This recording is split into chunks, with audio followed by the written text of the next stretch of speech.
Langkah mereka jelas. Turki memimpin diplomasi, Qatar menyiapkan dana, Pakistan dan Arab Saudi menyiapkan kekuatan militer. Indonesia dan Yordania memberikan dukungan politik dan moral. Mereka menyebutnya misi kemanusiaan.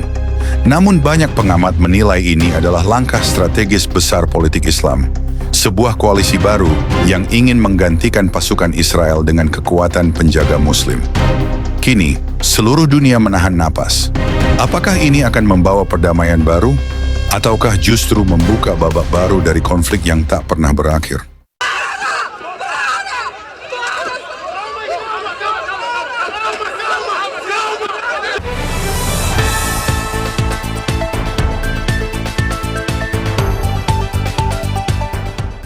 Yerusalem, 12 November 2025. Dunia kembali menatap Timur Tengah. Kali ini bukan hanya karena perang, tetapi karena munculnya upaya baru dari negara-negara Muslim untuk turun tangan langsung di Gaza. Di saat dunia masih berdebat soal siapa yang benar dan siapa yang salah dalam konflik Gaza, negara-negara Muslim mulai menyusun langkah nyata. Mereka ingin mengirim pasukan stabilisasi, pasukan yang bertugas menjaga perdamaian dan memastikan Gaza kembali bangkit setelah perang panjang.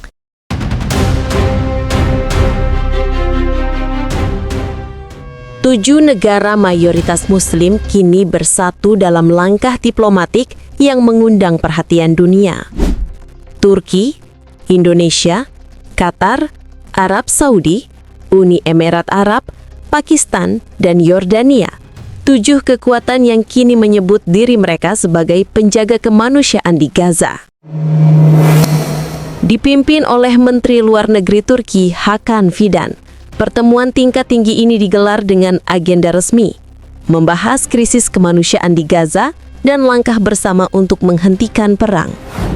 Namun di balik retorika diplomatik, banyak analis menilai pertemuan ini memiliki agenda tersembunyi, sebuah dorongan politik untuk mengusir pasukan IDF dari Gaza dan mengambil kendali kawasan itu melalui kekuatan koalisi negara-negara Islam. Isu kemanusiaan dijadikan bendera, tapi langkah mereka dinilai terlalu jauh, menyentuh wilayah yang selama ini menjadi pusat konflik teologis dan geopolitik dunia. Beberapa pengamat menyebut koalisi ini bukan sekadar aliansi diplomatik, melainkan gerakan ideologis yang ingin menegaskan dominasi Muslim di Gaza, menghapus pengaruh Israel, dan menegakkan versi baru dari kontrol Islam di kawasan itu. Turki memimpin, Qatar mendanai, Arab Saudi menimbang peran, Pakistan mendukung lewat militer, sementara Indonesia dan Yordania hadir memberi legitimasi moral di panggung internasional. Tujuan mereka jelas, menekan Israel keluar dari Gaza dan menggantikan pasukan IDF dengan kekuatan penjaga Muslim. Tetapi langkah ini justru meningkatkan ketegangan global, karena bagi Israel, Gaza adalah bagian dari mandat keamanan nasional dan tidak akan dibiarkan jatuh ke tangan koalisi negara-negara yang dikenal fanatik terhadap mereka. Turki dan 6 sekutunya bersepakat bahwa masa depan Gaza harus dipimpin oleh rakyat Palestina Muslim sendiri, bukan oleh kekuatan asing manapun.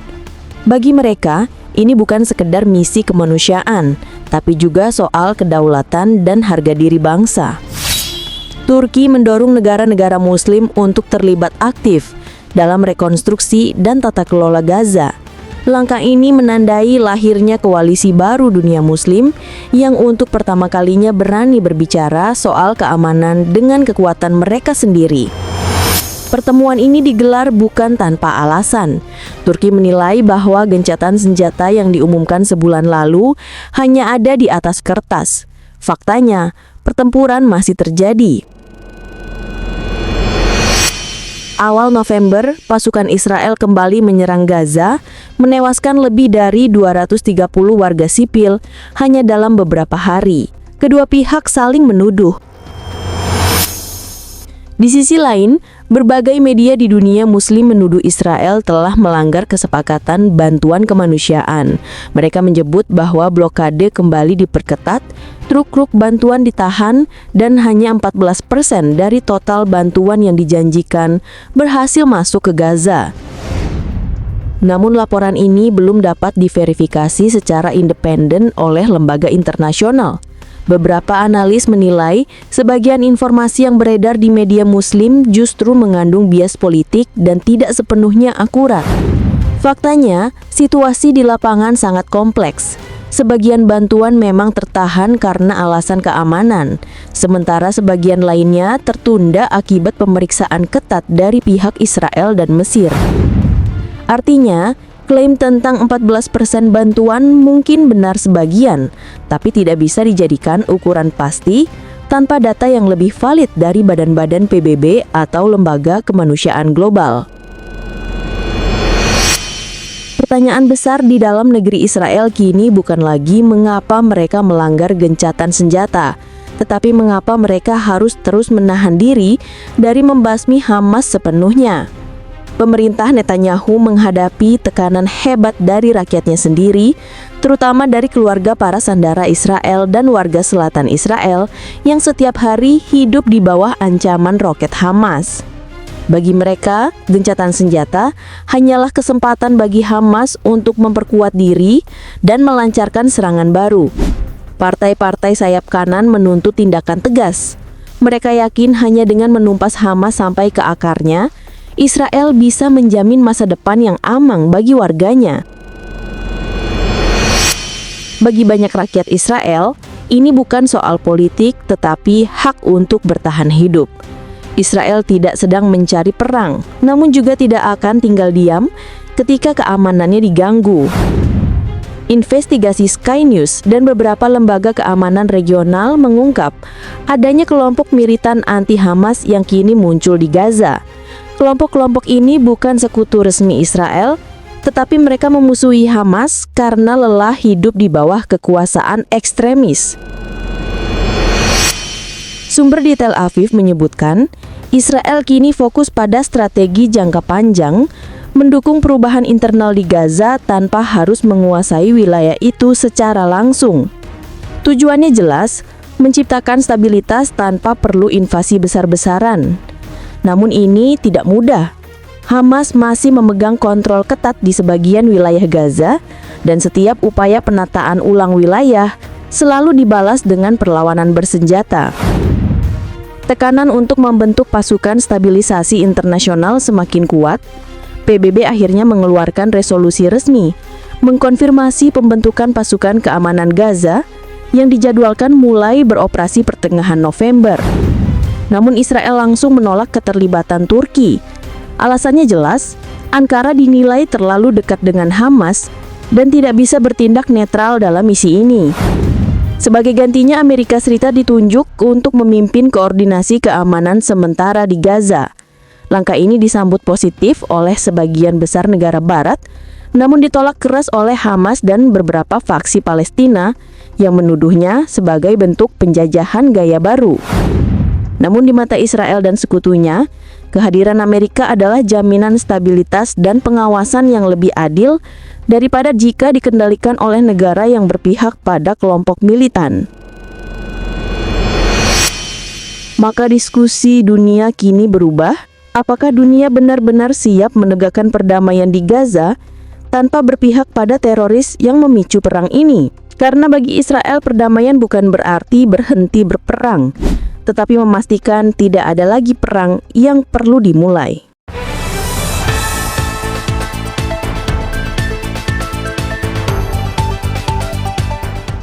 Shalom saudara-saudari terkasih dalam Kristus. Dunia kembali menatap Timur Tengah. Namun kali ini bukan karena perang, melainkan karena barisan pasukan Muslim yang mulai bergerak menuju Gaza. Bukan untuk berperang, tetapi untuk mengambil alih masa depan. Turki memimpin, Qatar mendanai, Arab Saudi menimbang, Pakistan menyiapkan militernya, Indonesia dan Yordania membawa legitimasi moral. Di permukaan semua tampak seperti misi kemanusiaan. Namun di balik bendera perdamaian, tersimpan kehendak manusia yang ingin menata ulang rencana Tuhan. Bangsa-bangsa berkumpul membicarakan Gaza seolah tanah itu tak bertuan, padahal Tuhan telah menetapkan batas-batas bangsa-bangsa menurut umat pilihannya. Ulangan 32 ayat 8 dan 9. Mereka berunding di ruang diplomasi, namun tak seorang pun bertanya, apa yang Tuhan kehendaki atas tanah itu? Namun inilah kebenaran yang dunia tidak mau akui. Tanah itu bukan sekadar wilayah sengketa. Gaza, Yerusalem, dan seluruh tanah perjanjian bukan milik bangsa manapun, melainkan bagian dari janji kekal yang diikat Tuhan dengan umatnya. Dari generasi ke generasi, bangsa-bangsa mencoba menghapus nama Israel dari peta dunia. Namun setiap kali mereka berusaha, Tuhan menunjukkan bahwa janjinya tidak bisa dibatalkan oleh tangan manusia. Seperti tertulis dalam Yesaya 46 ayat 10 dan 11, yang memberitahukan dari mulanya hal yang kemudian, dan dari zaman purbakala apa yang belum terlaksana, yang berkata, keputusanku akan sampai, dan segala kehendakku akan kulaksanakan. Yang memanggil burung buas dari timur, dan orang yang melaksanakan putusanku dari negeri yang jauh. Aku telah mengatakannya, maka aku hendak melangsungkannya. Aku telah merencanakannya, maka aku hendak melaksanakannya. Ayat ini mengingatkan kita, dunia boleh mengatur perundingan, tapi Tuhan sudah menetapkan hasil akhirnya. Mereka berbicara tentang perdamaian, tapi tanpa menghadirkan Tuhan di meja pembicaraan. Mereka berbicara tentang kemanusiaan, tapi menolak kebenaran firman yang memberi kehidupan. Inilah wajah dunia modern, membela nama kedamaian, namun menolak sang raja damai itu sendiri. Saudara-saudari terkasih, jangan heran bila dunia bergerak tanpa arah, karena banyak pemimpin yang berani mengambil keputusan besar tanpa terlebih dahulu bertanya kepada Tuhan. Tapi ingatlah, rencana manusia hanya sementara, tapi rancangan Tuhan kekal untuk selamanya.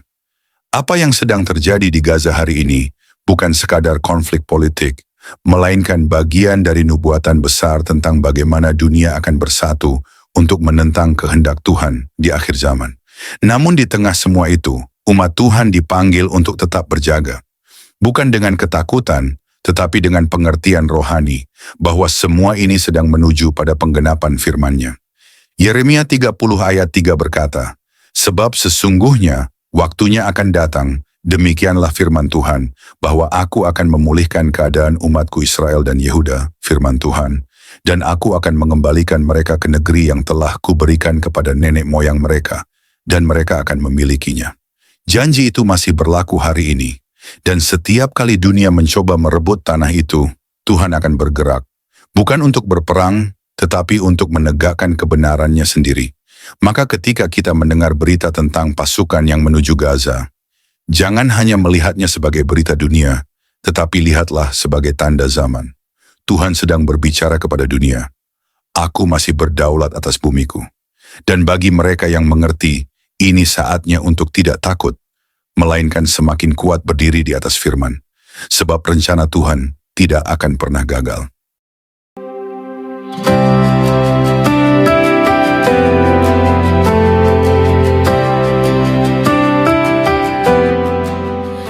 Saudara-saudari terkasih dalam Kristus, terima kasih sudah mendengarkan renungan firman Tuhan sore ini. Bukan suatu kebetulan jika saudara ada di sini saat ini. Tuhan sendiri yang mengatur langkahmu, Tuhan sendiri yang mengetuk pintu hatimu, dan Tuhan sendiri yang menanamkan firman-Nya ke dalam jiwamu sore ini. Biarlah setiap kebenaran yang telah kita dengar tidak berhenti hanya di telinga, tetapi menembus hati, mengalir dalam pikiran, dan diwujudkan dalam perbuatan. Renungan ini bukan hanya perenungan, ini adalah panggilan. Panggilan untuk bertobat, panggilan untuk kembali, panggilan untuk bangkit, dan berjalan dalam kebenaran yang sejati. Karena kita tidak tahu berapa banyak sore lagi yang Tuhan izinkan untuk kita. Kita tidak tahu apakah esok masih milik kita, tapi hari ini, sore ini, adalah anugerah yang tidak boleh disia-siakan. Mungkin ada banyak hal yang belum saudara mengerti, banyak luka yang belum sembuh, banyak doa yang belum terjawab. Tapi percayalah, Tuhan tidak pernah tutup telinga terhadap jeritan jiwa yang jujur dan tidak pernah tutup mata terhadap air mata yang jatuh dalam diam. Tinggallah dalam kasih-Nya, berjalanlah dalam terang-Nya, dan peliharalah imanmu sampai akhir. Sore ini mungkin telah berakhir, tetapi firman yang telah tertanam dalam hati kita, biarlah itu terus tumbuh, menguatkan, menyucikan, dan membentuk kita menjadi serupa dengan Kristus. Bukan hanya hari ini, tapi sampai hari di mana kita bertemu muka dengan Dia yang kita imani. Jangan lelah melakukan yang baik. Jangan menyerah meski badai belum reda. Tetaplah percaya bahwa Tuhan tidak pernah melepaskan tangan-Nya dari orang-orang yang berharap kepadanya. Sampai jumpa di renungan firman Tuhan berikutnya. Tetap setia, tetap menyala dalam kasih, dan tetap berjalan bersama Sang Gembala Agung, Yesus Kristus yang hidup dan akan datang kembali. Tuhan Yesus memberkati saudara semua. Mari kita berdoa. Terima kasih Tuhan Yesus. Terima kasih untuk sore yang penuh anugerah ini. Untuk setiap napas yang masih Kau izinkan berhembus dalam tubuh kami. Untuk setiap detik yang Engkau beri, agar kami bisa duduk diam di hadapan-Mu, mendengarkan suara-Mu melalui firman yang hidup, yang menusuk hati, yang mengguncang jiwa, namun juga mengobati luka dan mengangkat kami dari kejatuhan. Tuhan Yesus, sore ini kami datang bukan hanya membawa telinga kami, tapi membawa seluruh keberadaan kami ke hadapan tahta kasih-Mu. Kami datang dengan hati yang kadang kotor, pikiran yang sering goyah, dan semangat yang mulai padam. Tapi firman-Mu sore ini membangkitkan kami kembali. Engkau berbicara bukan hanya lewat huruf dan kata, tapi lewat roh yang menghidupkan. Kami tahu Tuhan, seringkali kami mengabaikan suara-Mu. Kami terlalu sibuk dengan dunia, terlalu sibuk mengejar yang fana, hingga lupa bahwa Engkaulah sumber kehidupan sejati. Namun hari ini kami diingatkan lagi, bahwa tak ada satu pun dalam dunia ini yang lebih berharga dari hadirat-Mu. Engkaulah mutiara yang mahal, harta terpendam yang layak kami tinggalkan segalanya demi mendapatkannya. Ajari kami untuk mencintai-Mu lebih dari segala yang kami miliki. Terima kasih karena firman-Mu menegur kami, bukan untuk menghancurkan, tetapi untuk membentuk. Karena Engkau tidak membiarkan kami larut dalam jalan yang salah, namun menuntun kami kembali ke jalan yang sempit, jalan salib, jalan pengorbanan, jalan kebenaran. Tuhan Yesus, sore ini kami mengangkat tangan dan hati kami kepadamu. Segala yang telah kami dengar, biarlah tidak hanya tinggal dalam pikiran, tanamkan itu dalam hati kami yang paling dalam. Ubah kami mulai dari dalam, jadikan kami pelaku firman, bukan hanya pendengar setia. Berikan kami hati yang lembut, hati yang sanggup menerima koreksi, dan tidak lari dari cahaya-Mu saat dosa kami disingkapkan. Ajari kami mencintai kebenaran, meski kebenaran itu menyakitkan. Ajari kami berjalan dalam kasih, meski dunia membalas dengan kebencian. Tuhan, jadikan kami terang di tengah kegelapan, garam di tengah kebusukan dunia ini. Dan ketika nanti malam datang, dan kesunyian menggantikan keramaian, biarlah firman-Mu terus bergema dalam hati kami. Biarlah suara-Mu lebih nyaring dari hiruk-pikuk dunia. Dan ketika kami tidur malam nanti, biarlah kami tidur dalam pelukan kasih-Mu. Dengan hati yang sudah dipulihkan, jiwa yang sudah disegarkan, dan semangat yang kembali menyala untuk berjalan bersama-Mu besok pagi. Tuhan, kami tahu hari-hari ini tidak mudah. Kami hidup di zaman yang gelap, di zaman di mana kebenaran dikompromikan, iman diperjualbelikan, dan kasih menjadi dingin. Tapi kami mohon, jangan biarkan hati kami menjadi seperti dunia. Teguhkan kami, tanamkan keberanian dalam jiwa kami. Berikan kami api dari surga yang tidak padam, untuk tetap setia sampai akhir. Kami tahu jalan sempit itu tidak mudah, tapi kami tahu Engkau menyertai setiap langkah yang kami ambil. Meskipun air mata kami jatuh, Engkau mengumpulkannya dalam kirbat-Mu. Meskipun kami berjalan dalam lembah kelam, Engkau tetap setia menggandeng tangan kami. Kami tidak sendiri, kami tidak ditinggalkan. Berkati setiap orang yang mendengar renungan sore ini, dimanapun mereka berada, apapun pergumulan mereka, biarlah kasih-Mu menjamah dan menjawab mereka satu persatu. Angkat yang tertunduk, pulihkan yang remuk, dan kuatkan yang nyaris menyerah. Sore ini, kami pulang dari hadapan firman-Mu, bukan sebagai orang yang sama, tapi sebagai orang yang telah disentuh surga. Kami pulang dengan damai, kami pulang dengan harapan baru, kami pulang dengan keyakinan bahwa Engkau tetap berdaulat di atas segala hal yang tidak kami mengerti. Dan jika malam ini adalah malam terakhir kami di dunia ini, biarlah kami ditemukan tetap setia, tetap percaya, dan tetap memandang wajah-Mu. Kami rindu saat Engkau datang kembali, Tuhan. Kami rindu melihat langit terbelah, malaikat meniup sangkakala, dan Engkau turun dengan kemuliaan. Jadikan kami mempelai yang siap. Jadikan kami gereja yang berjaga-jaga. Jadikan kami umat yang tidak tertidur. Kami tidak ingin Engkau datang tiba-tiba, dan kami masih bermain-main dengan dunia. Bangunkan kami, Tuhan. Sadarkan kami. Segarkan kami. Dan kuduskan kami hari demi hari. Terima kasih Tuhan Yesus. Segala pujian hanya bagi-Mu, segala kemuliaan hanya bagi nama-Mu, dan segala hidup kami hanya bagi kehendak-Mu. Dalam nama Tuhan Yesus Kristus, Tuhan yang hidup, Tuhan yang akan datang kembali, kami menutup renungan sore ini dengan penuh syukur dan kerendahan hati. Amin. Mari kita berdoa. Bapa kami.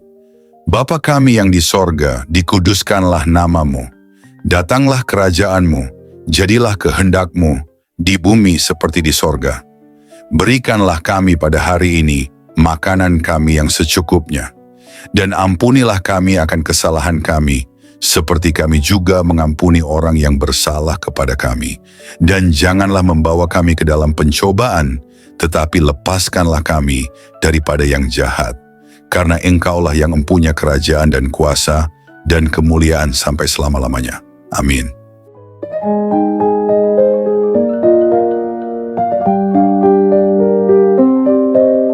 Saudara-saudari terkasih dalam Kristus, terima kasih banyak atas kesetiaan saudara-saudari mengikuti renungan firman Tuhan sore ini sampai selesai. Semoga setiap firman yang telah kita dengar, setiap pesan yang telah menyentuh hati, dan setiap doa yang telah kita panjatkan bersama, sungguh-sungguh menjadi kekuatan dan penghiburan bagi hidup saudara di hari-hari yang penuh tantangan ini. Kiranya firman Tuhan hari ini menanamkan keberanian dan keyakinan dalam hati kita semua, bahwa tidak ada keadaan yang luput dari kuasa Allah. Dalam kegelapan dunia yang semakin pekat, marilah kita tetap menjadi terang yang memancarkan kasih, kebenaran, dan pengharapan yang hanya datang dari Tuhan. Jangan pernah menyerah, sebab Tuhan berjalan bersama kita, menuntun langkah kita, dan membukakan jalan saat kita merasa terjebak dan buntu. Ingatlah bahwa di setiap pergumulan ada pertolongan Allah yang siap datang, dan dalam setiap tangisan ada penghiburan yang dari surga. Kami mengajak saudara-saudari untuk terus membagikan berkat ini kepada orang-orang yang membutuhkan. Jangan ragu untuk like, subscribe, komen, dan bagikan renungan ini. Dengan begitu, berkat firman Tuhan dapat menyebar luas, menjangkau lebih banyak jiwa yang haus akan kasih dan kebenarannya. Teruslah teguh dan kuat dalam iman, jadilah saksi hidup yang membawa damai dan sukacita dari Kristus dimanapun saudara berada. Jangan lupa untuk tetap membuka hati dan pikiran dalam setiap renungan berikutnya, karena Tuhan masih punya banyak firman yang luar biasa untuk diberikan kepada kita. Sampai bertemu lagi di renungan firman Tuhan sore berikutnya, dengan harapan dan doa agar Tuhan selalu menyertai langkah saudara-saudari semua, melindungi, memberkati, dan menguatkan dalam setiap keadaan. Tuhan memberkati. Amin.